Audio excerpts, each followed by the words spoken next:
Already এই sunset পয়েন্টটাতে চলে এসেছি, যেখানে আসার কথা ছিল। এখন একটু উপরে উঠবো, এটা একটা ইন্টারমিডিয়েট ভ্যান্টেজ পয়েন্ট। এখান থেকে আরো একটু উপরে উঠবো। ও আচ্ছা, আর একটু উপরে উঠবো। এখান থেকে যদিও বা সানটা দেখা যাচ্ছে না, অ্যাজ সাচ আমি তো দেখতে পাচ্ছি না, কিন্তু এখান থেকে একটা খুব ভালো একটা সিটি ভিউ আছে, খুব ভালো লাগছে দেখতে।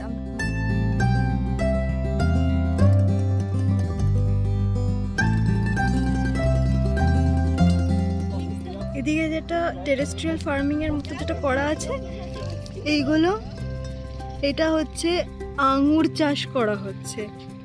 ওখানে একটা মেডো আছে, খুব ভালো। এখান থেকে অবশ্য খুব ছোট ছোট লাগছে, অনেকটা দূরে তো এই জায়গাটা, সেই জন্য কিন্তু ভালো লাগছে, খুব সুন্দর লাগছে।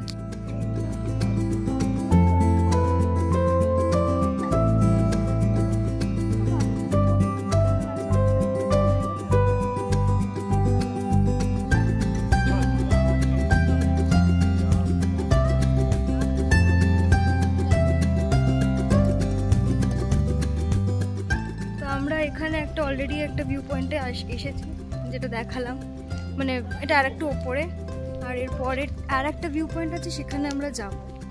হ্যাঁ, অ্যাপারেন্টলি এই ভিউ পয়েন্টের কথা সবাই জানে, এখানে লোকে আসে।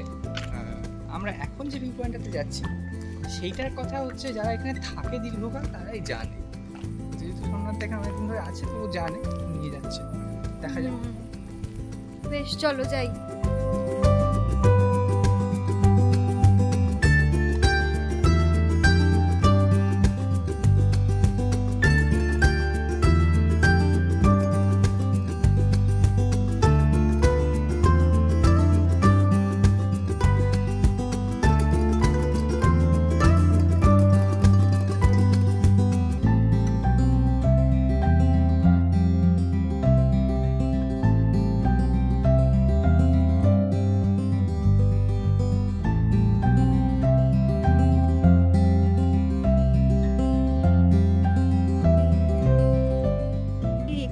বলছিলাম না যে ওই আঙুরের চাষ হচ্ছে, তো ওটা হঠাৎ দেখতে পেলাম এই জায়গাটাতেই হচ্ছে, তো না দেখিয়ে আর পারলাম না থাকতে।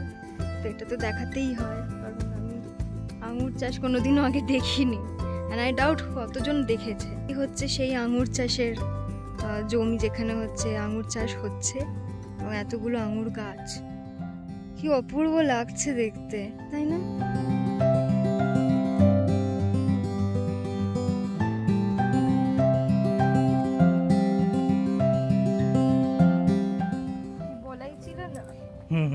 ভালোবাসতো, আমি ওর মতো অতটাও ওরকম নই, কিন্তু কিছুটা, মানে ও যেরকম, ওর হয়তো 2% আমি বলাই 2.2।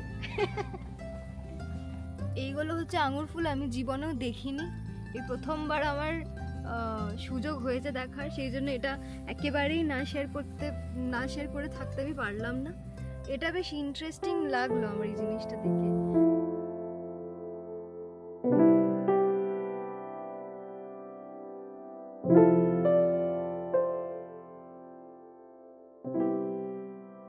এখান থেকে মেডোজ গুলো এত অপূর্ব লাগছে দেখতে, কিন্তু আনফরচুনেটলি ফোনের ক্যামেরাতে বা এমনি এই ক্যামেরাতেও আমার মনে হয় না, বিশেষ করে ফোনের ক্যামেরাতে অ্যাবসলিউটলি ট্রু, যে চোখের যে ব্যাপারটা সেটা একেবারেই ক্যাপচার হচ্ছে না।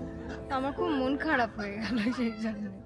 আমি আর ক্যামেরাটা আনিনি, তো আনলে এইসব জায়গায় হচ্ছে মানে অ্যাকচুয়ালি ওয়ার্থ। হ্যাঁ, এক্স্যাক্টলি আনাটা ঠিক আছে। প্রচুর লোক এই রাস্তাটা দিয়ে উঁচু নিচু, মানে পাহাড়ি রাস্তা, তো প্রচুর লোক এখানে সাইক্লিং করে, তো ওঠার সময় প্রচন্ড স্ট্রাগল করছে, কারণ অনেকটা উঁচু তো, আর নামার সময় ভীষণ স্পিডে আসছে।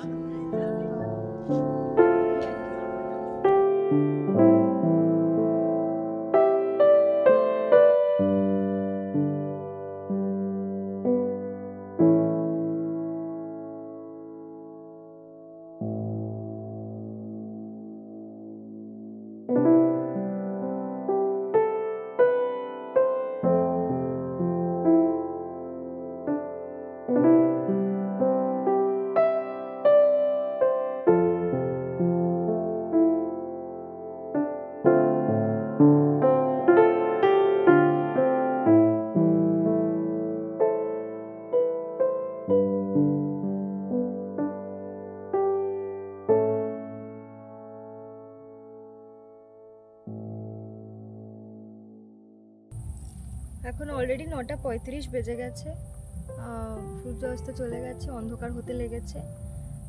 যেটা বলেছিলাম এখানে অনেক লেটে সূর্য ডোবে। আর আমার পেছনে খুব সুন্দর একটা সিটি ভিউ রয়েছে রাত্রিবেলা, সেটা কতটা এখানে বোঝা যাচ্ছে আমি বলতে পারছি না এই মুহূর্তে, কারণ কি আমি ক্যামেরার এপারে রয়েছি। অ্যান্ড কথাটা হচ্ছে যে এই জিনিসটা খুব ভালো লাগছে দেখতে। এখন আমরা নিচে যাব, গিয়ে আমাদের আপাতত ডিনার করার একটা প্ল্যান আছে, তারপর আস্তে আস্তে বাড়ি ফিরে যাবো।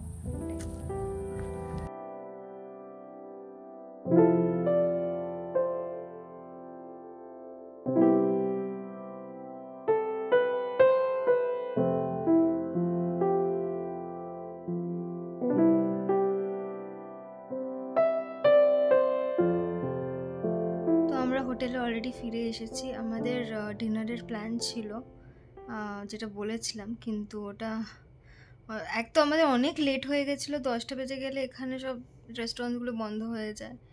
তো সোমনাথদা আর কি, যেহেতু এখানে বহু বছর, মানে ভিয়েনাতে বহু বছর আছে, সেই জন্য আমরা যখন জিজ্ঞেস করছিলাম যে ডিনারের প্ল্যান কি, তখন সোমনাথদা বললো যে ও বাবা 10টা বেজে যাবে, তো পৌঁছাতে সব দোকান বন্ধ হয়ে যায়, রেস্টুরেন্টগুলো। তো যার কেউ নেই তার ভগবান ভরসা। তো এবারে সেই হিসেবে এখানে ভগবান বলতে ম্যাকডোনাল্ডসকে বোঝানো হয়েছে। তো আলটিমেটলি আমরা ম্যাকডোনাল্ডসেই গেছিলাম খেতে। আর সেটা আর কি রেকর্ড করবো, সেটা রেকর্ড করার কিছু ছিল না। আর বাড়িতে আস্তে আস্তে এখন অলমোস্ট কটা বাজে, এখন 12:30 বেজে গেছে। আর এই কটা দিন এত হাঁটা হচ্ছে আর এত লেট হয়ে যাচ্ছে বাড়ি ফিরতে, যার একটু এনার্জি থাকছে না। তাই জন্য সময় মতন আমি ব্লগ এন্ডও করতে পারছি না। তাও আমি ম্যানেজ করে আর কি চেষ্টা করছি। যেমন কালকে করতে পারিনি, কালকে অ্যাকচুয়ালি ভুলে গেছিলাম করতে।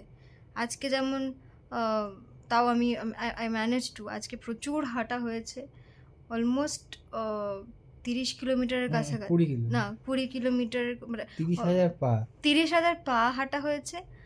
আর প্রায় 19 কিলোমিটার মতো হাঁটা হয়েছে। ওই হেঁটে আমার তো এখন আমার দীপনের দুজনেরই অবস্থা ভীষণ খারাপ, মনে হচ্ছে পায়ে করে খুলে বেরিয়ে আসবে।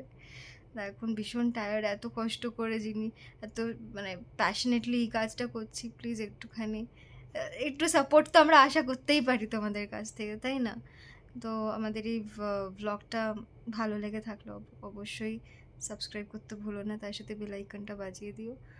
আর তার সাথে সাথে হচ্ছে লাইক, শেয়ার আর কমেন্ট করতে ভুলো না। কমেন্ট করলে আমাদের খুব ভালো লাগবে, আর আমরা আরও বেশি বেশি করে মানে উৎসাহ পাবো আর কি, আরও ভালো করে জিনিসটাকে করার। তো আজকের মতো এই পর্যন্তই। কালকে আরও বেশ কটা প্ল্যান আছে, দেখবো কীরকম কী হয়, সেই অনুযায়ী আমরা আর কি শেয়ার করব। ভাল লাগবে। কালকের ব্লগটা অন্যরকম, বেশ খুব ইন্টারেস্টিং সব আসছে, প্ল্যানিং আছে। তো আজকের মতো এই অবধি, চলো টাটা, গুড নাইট।